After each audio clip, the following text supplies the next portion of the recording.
Right. So uh, DOM in API. Basically, I'll start this with metaphor since I wasn't able to provide metaphor in the previous video. So think about it like government, city government, where you can design the building in the city, the neighborhood. The building stands for the elements on the browser that web page that we can change, such as the div paragraph, the one that we've discussed in the previous video. So the first topic is changing web pages dynamically using the DOM API. First, the DOM document object model. So I prepare a picture for you guys. Here, browser has an HTML parser and it converts it to its document object model. So if you would notice, guys, if you open a page, it change the attributes like the XML or JSON schema that can define the attributes. It's the same with this document object model. So the government can decide which building to create, which building to delete, or in this case, this div, this h1, this span is the buildings. So that's the document object model. The DOM tree, I'll show you guys a graph of the DOM tree. Here is the DOM tree. So it starts with the document node. The document node is stands for a single web page, and here it's a node as well. Uh, I'll provide you a different type of nodes. So different type of nodes is document node, that's the web page. Element node, that's the element inside the body. Attributes node, it's like a painting to a building where, or attributes to an HTML. Text node, it's like the let's see, sorry, the attribute is like the building permit. The text node is like the bulletin board or billboard that describe the building. So I'll show you guys in this graph what it meant here. So here, this is the document node. Here, this is element node, head, body, table. So those are example of element node. This is the attribute node which change the attribute of the building, contact dash list dash table, and some are equal contacts. And this is the text node, the color blue, first name, last name, email address. Selecting elements. So just like a government can choose the building and then choose what to create and what to delete, it's the same with DOM API. So DOM API is our government, guys. So DOM API, there's a lot of DOM API, but we'll focus with the most useful, which is the JavaScript DOM API. But API is but a way of modeling the document object tree. So you can change this element or hide some of it using your DOM API. Modifying elements. So I'll show you guys the table. So get elements by ID. It's how we select the element in the HTML. Next sibling, it returns the next sibling node for a single node. First element charge, it's for a single element. So this is a visual representation of the nodes. First child, last child, and creating, adding, and deleting elements. So one of the best mnemonics for this is CRUD. So CRUD, I'll show you an example of a sample dynamic CRUD. So here's a CRUD.js. So here, first, we define a person's object. Remember in the previous chapter, we can create an object with multiple data such as strings, numbers. So this is a sample object that create a meaningful data. So we create a function and that accept this object data, and then we define a container and we get an element ID using container. So if we change this ID to container and then src to CRUD.js CRUD,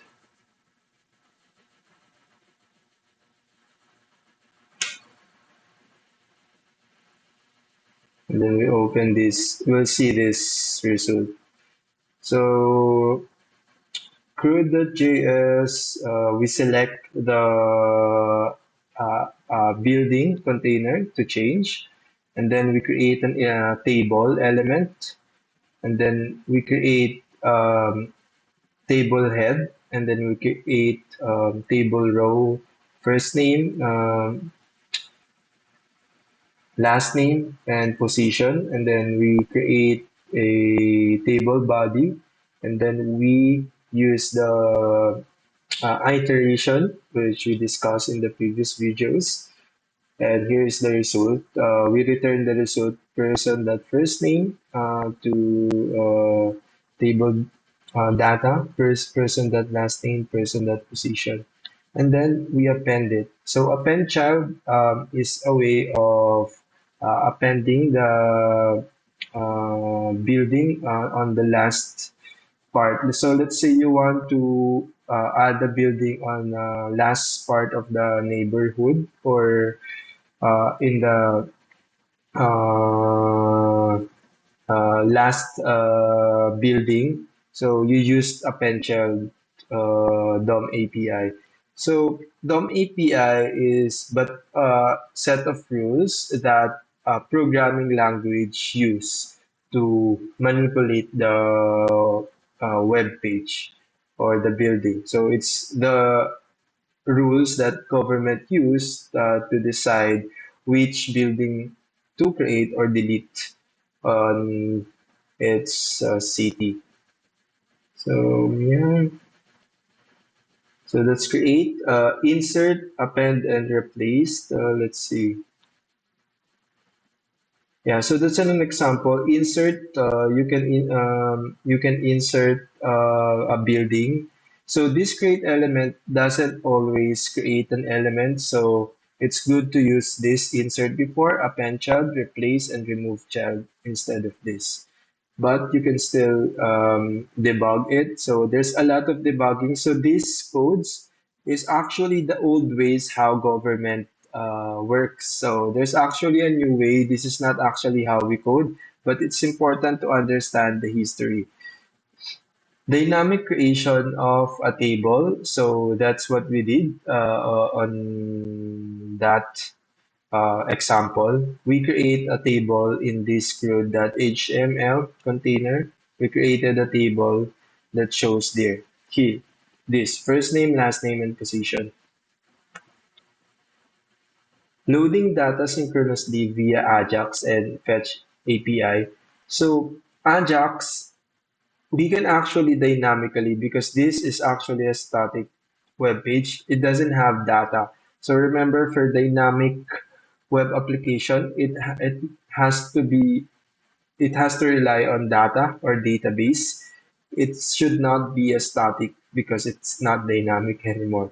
So Ajax, for Ajax, we can actually use the JavaScript logic to create an Ajax or dynamic content for our logic. So we can add a database using the Ajax, but it's complicated. It's just good to be aware that this Ajax exists. And Ajax stands for asynchronous JavaScript and XML, but it is misleading because it actually doesn't just support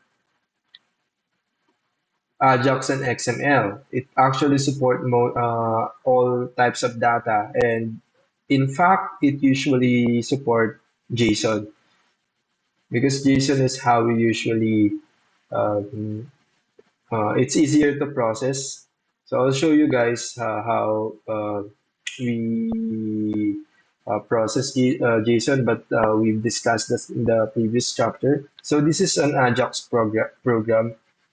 So usually when you request a page, it's synchronous. Basically, every click on on a website, you need the browser need to loads the server. So it will be a white screen. So instead of like, I'll show you an example of a static website. So Craigly, I don't know how to pronounce it. Craigslist is actually an example of a static website because if you click any um, functionality, it needs to load the entire page. As you can see, guys,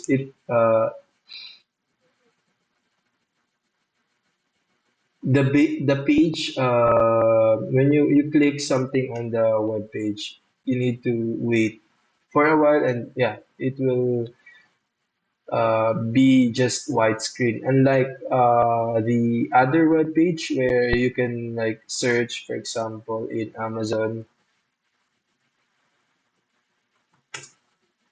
I don't know if I can sign in. So you can search if you search something here like flower because it's Valentine's. Flower, even though the server is waiting for the flower result, there's still a list there.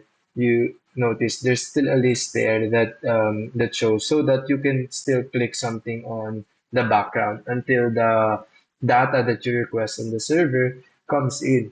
So that's asynchronous communication. So here's the graph.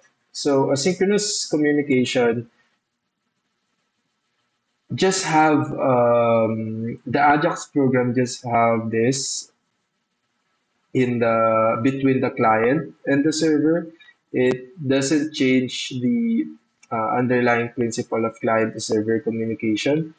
So Ajax still Ajax still just intercept this response to the server for it to look asynchronous. But this again, this is an old way to govern a city.